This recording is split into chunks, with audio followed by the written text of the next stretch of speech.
They aren't mute, yet they can only communicate through sign language. They have shoes to wear, but they must walk barefoot. When going out, they need to spread a layer of sand on the ground before daring to walk with peace of mind. Even when returning to their own homes, they have to act like thieves, not daring to make the slightest sound. Even picking up a medicine bottle requires extreme caution, as if handling a timed bomb. They seem to be terrified of making any noise, but the more they feared, the more it came true. One day, their youngest son accidentally turned on the music on a toy. The mother could only desperately cover her mouth, while the father rushed over to turn off the music. But there is something running faster than him. In the end, Jimmy was just a step too slow and could only watch helplessly as his son was taken away. These monsters have no eyes, but have incredibly sensitive hearing. As long as someone dares to make even the slightest sound, the monster can accurately locate that person's position, even from 1,000 miles away. At this point, humans have been nearly driven to extinction by these monsters. The few survivors can only hide in basements, covering the walls with newspapers for soundproofing,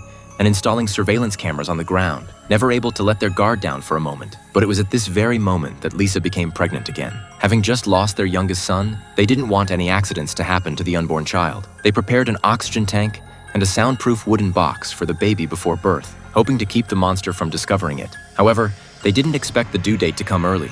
On this day, Jimmy took their eldest son out to find food, and Lisa's water suddenly broke. The baby was about to be born. Their daughter had also run away from home due to teenage rebellion.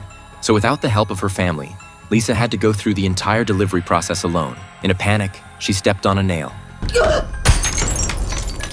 These sounds are bound to attract monsters. Lisa, enduring the pain, turned on the warning light outside the house, hoping her family would see it. But unexpectedly, the monster was already at the front door. She struggled to set an alarm to go off in 30 seconds and had to hide before it sounded. At this point, the monster had also entered the basement, only a meter away from Lisa. Another wave of abdominal pain intensified, and Lisa could only bite her wrist to ease the pain. Those 30 seconds felt like a century. Just as she was about to be discovered by the monster, the alarm finally went off, distracting it. Lisa took the opportunity to quickly leave the basement, but as soon as she reached the door, she stopped because there was another monster outside.